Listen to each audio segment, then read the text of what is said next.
Hello दोस्तों, आज की वीडियो में हम लोग देखेंगे कि थ्री फेज इंडक्शन मोटर का बेसिक कंस्ट्रक्शन क्या होता है, थ्री फेज इंडक्शन मोटर का वर्किंग प्रिंसिपल क्या है, मोटर के वर्किंग के लिए कौन कौन से इलेक्ट्रिकल लॉ लगते हैं। अक्सर ये चीज इलेक्ट्रिकल इंटरव्यू में पूछा जाता है।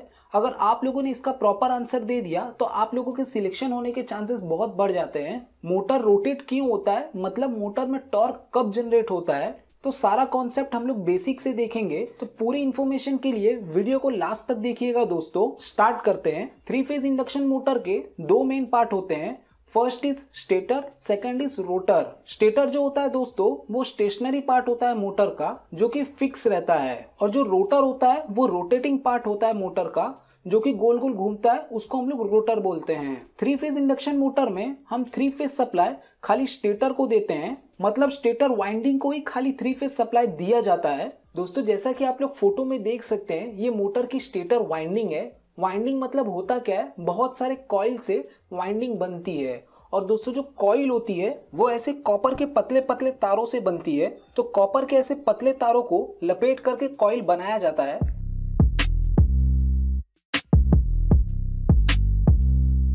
दोस्तों आप लोगों को समझाने के लिए मैंने कॉइल का डायग्राम बना दिया है। मैंने क्या किया है, पतले तार को यूज किया, उसको बहुत बार लपेट दिया है, तो ये क्या बन जाएगा, कॉइल बन जाएगा। तो दोस्तों जब हम लोग कॉइल में इलेक्ट्रिकल सप्लाई देते हैं तो कॉइल के अंदर मैग्नेटिक फील्ड बनती है। तो कॉइल के अंदर जैसे हमने सप्लाई दिया तो ये मैग्नेटिक फील्ड बनाएगी। बट दोस्तों जब हम इसमें एसी सप्लाई देते हैं तो ये किस टाइप की मैग्नेटिक फील्ड बनाती है वो अभी हम लोग समझ लेते हैं।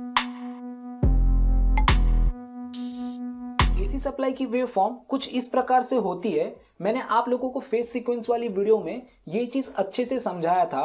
दोस्तों जैसा कि आप लोग एसी के वेव फॉर्म में देख सकते हैं, हमारा वोल्टेज कांस्टेंट नहीं रहता, वो कंटिन्यू चेंज होते रहता है। जैसे कि ये वोल्टेज धीरे धीरे इंक्रीज हो रहा है, अपने पीक पे गया, फिर कम हुआ, जीरो पे आया, फिर माइनस में गया, फिर अपने माइनस में पीक पे गया, फिर धीरे धीरे कम होकर जीरो पे आया, ऐसा कंटिन्यू चलते रहता है। तो इसकी वजह से क्या इफेक्ट पड़ता है दोस्तों हमारे कॉइल के ऊपर, जैसे कि समझ लीजिए दोस्तों, ये जो पॉइंट है, इस पॉइंट पे हमारा वोल्टेज कितना है, 100 वोल्ट के आसपास है। तो जब भी हम कॉइल में सप्लाई देंगे तो 100 वोल्ट के टाइम पे कॉइल में कुछ मैग्नेटिक फील्ड बनती होगी, लेकिन वो मैग्नेटिक फील्ड इतनी स्ट्रांग नहीं होगी। फिर जैसे जैसे हमारा वोल्टेज इंक्रीज होते जाएगा, वो 230 पे पहुंचेगा जब, तो 230 के टाइम पे क्या होगा कि हमारी जो मैग्नेटिक फील्ड बन रही है वो पूरी स्ट्रांग मैग्नेटिक फील्ड बनेगी। बट दोस्तों एसी वेवफॉर्म की नेचर की वजह से वोल्टेज धीरे धीरे कम होना स्टार्ट हो जाएगा। तो समझ लीजिए कि ये जो पॉइंट है, इस पॉइंट पे वोल्टेज कितना है, 100 वोल्ट है। तो हमारी जो मैग्नेटिक फील्ड स्ट्रांग बन रही थी, अब वो धीरे धीरे कम होना स्टार्ट हो जाएगी। तो जैसा कि आप लोग वेवफॉर्म में भी देख सकते हैं, एक टाइम पे वो जीरो पे पहुंचता है। तो जैसे ही जब जीरो पे पहुंचेगा वोल्टेज, तो हमारी जो मैग्नेटिक फील्ड बन रही है वो एकदम खत्म हो जाएगी। बट वेवफॉर्म नेगेटिव में जाने की वजह से क्या होगा कि समझ लीजिए यहाँ पे जो वोल्टेज है वो -100 है। तो -100 होने की वजह से क्या होगा कि हमारी जो मैग्नेटिक फील्ड है वो उल्टे डायरेक्शन में बनने लगेगी, लेकिन वो मैग्नेटिक फील्ड उतनी स्ट्रांग नहीं होगी। तो एसी वेवफॉर्म में हमारा वोल्टेज और इंक्रीज होगा माइनस में। तो समझ लीजिए यहाँ पे -230 है। तो इस टाइम पे क्या होगा, हमारी स्ट्रांग मैग्नेटिक फील्ड बनेगी जो कि उल्टे डायरेक्शन की है। फिर दोस्तों जैसे जैसे वोल्टेज कम होना स्टार्ट होगा, जैसे कंसीडर कर लेते हैं यहाँ पे -100 वोल्ट है, तो हमारी मैग्नेटिक फील्ड वापस कम होना स्टार्ट हो जाएगी, और जीरो पॉइंट पे आने की वजह से मैग्नेटिक फील्ड एकदम कम हो जाएगी और लगभग जीरो हो जाएगी। तो एसी में जो वेवफॉर्म होता है ये ऐसे कंटिन्यू चलते रहता है। तो हमारे कॉइल के अंदर कंटिन्यू मैग्नेटिक फील्ड चेंज होती रहेगी। तो एसी सप्लाई के केस में ऐसा कंटिन्यू चलता रहेगा। तो दोस्तों अभी हम लोग देख लेते हैं कि ये चीज हमारे इंडक्शन मोटर में किस प्रकार काम करती है।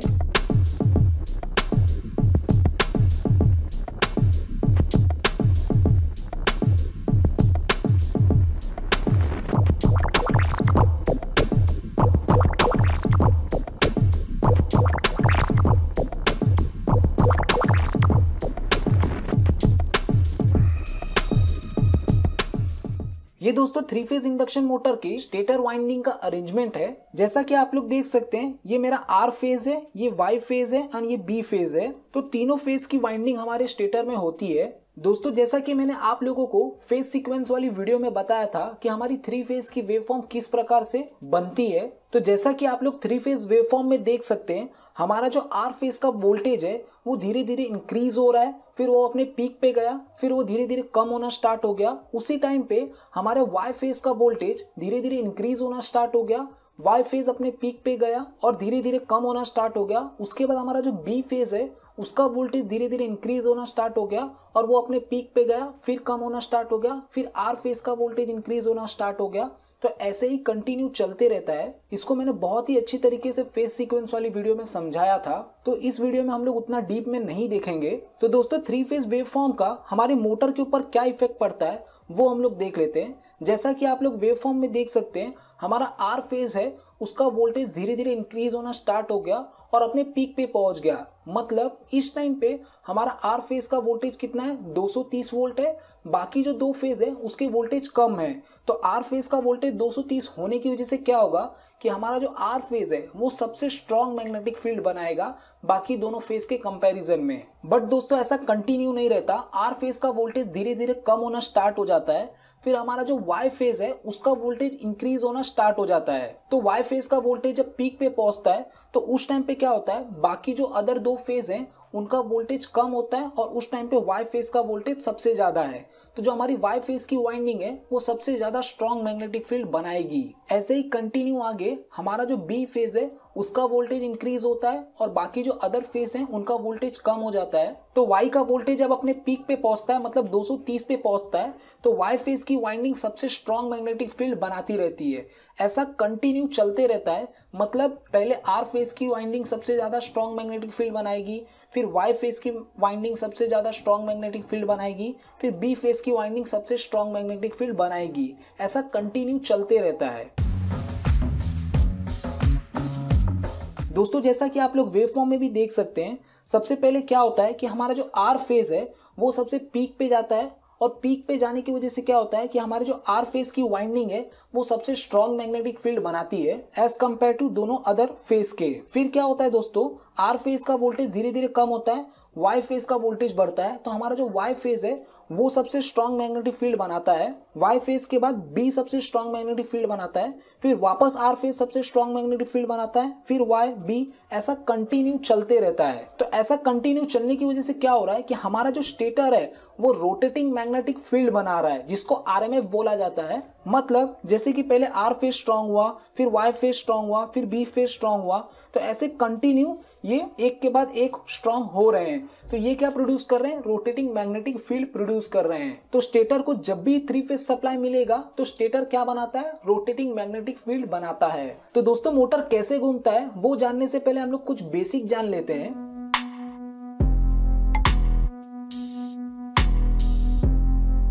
दोस्तों मैग्नेट में से मैग्नेटिक फील्ड निकल रही है जो कि मैंने डॉटेड लाइन से दिखाया है। इस मैग्नेटिक फील्ड में अगर मैं एक क्लोज कंडक्टर रख दूं तो क्या होगा दोस्तों, according to Faraday law of electromagnetic induction इस कंडक्टर में ईएमएफ जनरेट होगा।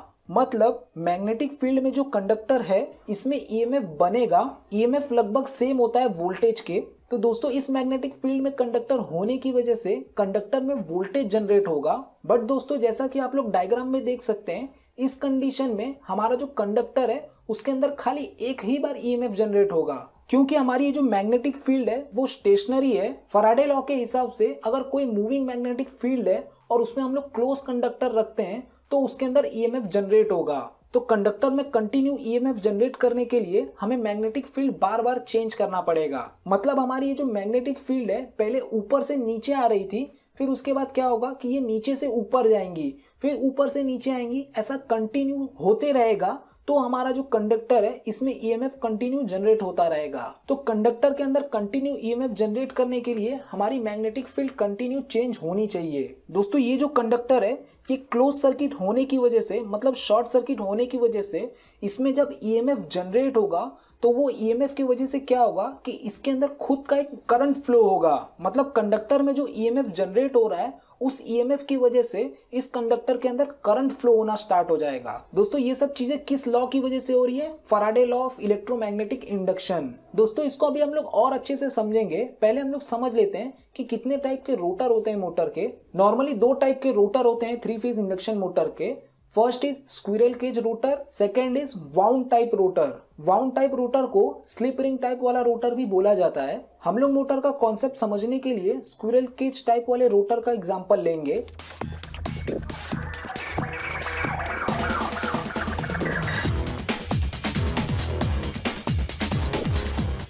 दोस्तों ये diagram squirrel cage type rotor का है। मैंने डायग्राम उतना अच्छा नहीं बनाया है, बट आप लोगों को कॉन्सेप्ट समझ में आ जाएगा। ये जो मैंने लाइन लाइन बनाया है ये कंडक्टर बार होते हैं, मतलब एल्यूमिनियम के कंडक्टर होते हैं। और ये जो मैंने थिक बनाया है जो कि एंड रिंग है, ये इन कंडक्टर को जोड़ने के लिए यूज होती है, मतलब एज अ कंडक्टर को शॉर्ट सर्किट करने के लिए यूज होती है। तो ये जो एंड रिंग है इसकी वजह से हमारे जो कंडक्टर बार हैं वो क्लोज सर्किट और शॉर्ट सर्किट रहते हैं। इस रोटर को हम लोग जब स्टेटर की वाइंडिंग में रखेंगे तो क्या होगा।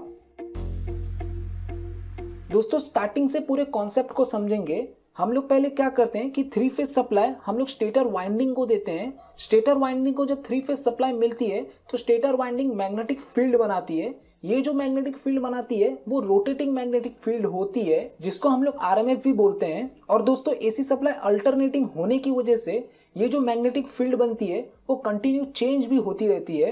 तो दोस्तों जो स्टेटर रोटेटिंग मैग्नेटिक फील्ड बना रहा है उसके अंदर रोटर रखे होने की वजह से क्या होगा कि जो रोटर के कंडक्टर हैं वो उस मैग्नेटिक फील्ड को कट करेंगे। और जो रोटर में कंडक्टर बार होते हैं वो एंड रिंग से शॉर्ट सर्किट होने की वजह से ये conductor as a close circuit act करेंगे। तो स्टेटर की जो रोटेटिंग मैग्नेटिक फील्ड है उसमें ये जो रोटर है वो as a close conductor act करता है। इसकी वजह से रोटर के जो कंडक्टर बार हैं उसके अंदर ईएमएफ जनरेट होगा। रोटर पर ईएमएफ जनरेट होने की वजह से रोटर के जो कंडक्टर हैं उसके अंदर करंट फ्लो होना स्टार्ट हो जाएगा। दोस्तों ये जो करंट रोटर में फ्लो होना स्टार्ट हो गया है इसको हम लोग Faraday law of electromagnetic induction बोलते हैं। इंडक्शन मतलब क्या होता है दोस्तों, हमने तो स्टेटर को सप्लाई दिया और जो हमारा रोटर है वो तो स्टेटर से कनेक्टेड भी नहीं है, बल्कि स्टेटर एंड रोटर के बीच में एयर गैप होता है। मतलब हमारा रोटर और स्टेटर के बीच में कोई भी इलेक्ट्रिकल कनेक्शन नहीं होता, तो भी रोटर के अंदर करंट फ्लो होना स्टार्ट हो गया और ईएमएफ जनरेट होना स्टार्ट हो गया। इसी को हम लोग इंडक्शन बोलते हैं। तो दोस्तों अभी तक हमने देखा कि हमारा जो रोटर है उसके अंदर करंट फ्लो होना स्टार्ट हो गया है। तो रोटर में करंट फ्लो होने की वजह से क्या होगा कि रोटर जो है वो अपनी खुद की एक मैग्नेटिक फील्ड बनाएगा। मतलब रोटर में कुछ करंट फ्लो होने की वजह से रोटर अपनी खुद की एक मैग्नेटिक फील्ड बनाता है। रोटर की ये जो मैग्नेटिक फील्ड है ये अपोजिट डायरेक्शन में होती है स्टेटर की मैग्नेटिक फील्ड से। मैं आपको एग्जांपल के थ्रू समझाता हूं। समझ लीजिए दोस्तों मेरा ये स्टेटर वाइंडिंग है, तो समझ लीजिए यहाँ पे N बन रहा है और यहाँ पे S बन रहा है। तो हमारा जो रोटर होगा उसमें अपोजिट डायरेक्शन में मैग्नेटिक फील्ड बनेगी। तो रोटर के अंदर क्या होगा, यहाँ पे N है तो यहाँ पे क्या बनाएगा, वो S बनाएगा और यहाँ पे N बनाएगा। तो रोटर की जो मैग्नेटिक फील्ड बनेगी वो अपोजिट डायरेक्शन में बनेगी स्टेटर की मैग्नेटिक फील्ड से। तो ये अपोजिट मैग्नेटिक फील्ड क्यों बनती है दोस्तों, लेंस लॉ की वजह से रोटर में जो मैग्नेटिक फील्ड बनेगी वो अपोजिट डायरेक्शन में बनेगी स्टेटर की मैग्नेटिक फील्ड से।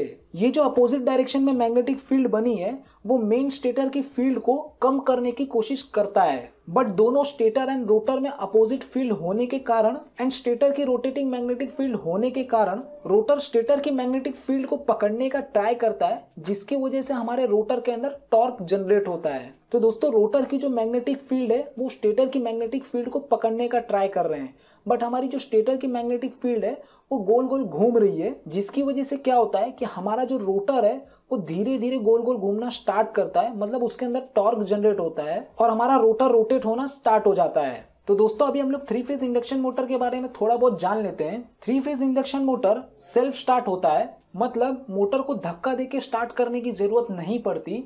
जैसे ही हम 3 फेज सप्लाई देते हैं स्टेटर वाइंडिंग को, मोटर ऑटोमेटिक स्टार्ट हो जाता है। तो 3 phase induction motor self start motor होता है। दोस्तों रोटर का जो स्पीड होता है वो सिंक्रोनस स्पीड से ऑलवेज कम होता है। सिंक्रोनस स्पीड क्या होती है, मैंने इसके लिए एक अलग से वीडियो बनाया है। अपना नॉलेज इंप्रूव करने के लिए आप लोग ये वीडियो देख सकते हैं। मैं अभी आप लोग को थोड़ा बहुत बता देता हूँ। तो हम लोग जो फॉर्मूले से कैलकुलेट करते हैं कि मोटर की स्पीड इतनी होनी चाहिए, उस स्पीड से हमारा जो रोटर का स्पीड है वो थोड़ा कम होता है। जैसे कि मान लीजिए कि मेरी जो सिंक्रोनस स्पीड है वो 1500 आरपीएम आई है, बट दोस्तों हमारा जो रोटर होता है वो 1440 1450 की स्पीड में ही खाली घूमता है। तो ये चीज का ऑलवेज ध्यान रखिएगा कि 3 फेज इंडक्शन मोटर में हमारी जो रोटर की स्पीड होती है वो सिंक्रोनस स्पीड से ऑलवेज कम होती है। तो मोटर को घुमाने के लिए कौन कौन से इलेक्ट्रिकल लॉ का यूज होता है? First is Faraday law of electromagnetic induction और सेकंड है लेंस लॉ। ये दो लॉ का यूज होता है हमारे 3 फेज इंडक्शन मोटर को रन करने के लिए। एक बार हम लोग वापस रिवाइज कर लेते हैं कि 3 फेज इंडक्शन मोटर कैसे वर्क करता है। पहले दोस्तों हम लोग स्टेटर को 3 फेज सप्लाई देंगे।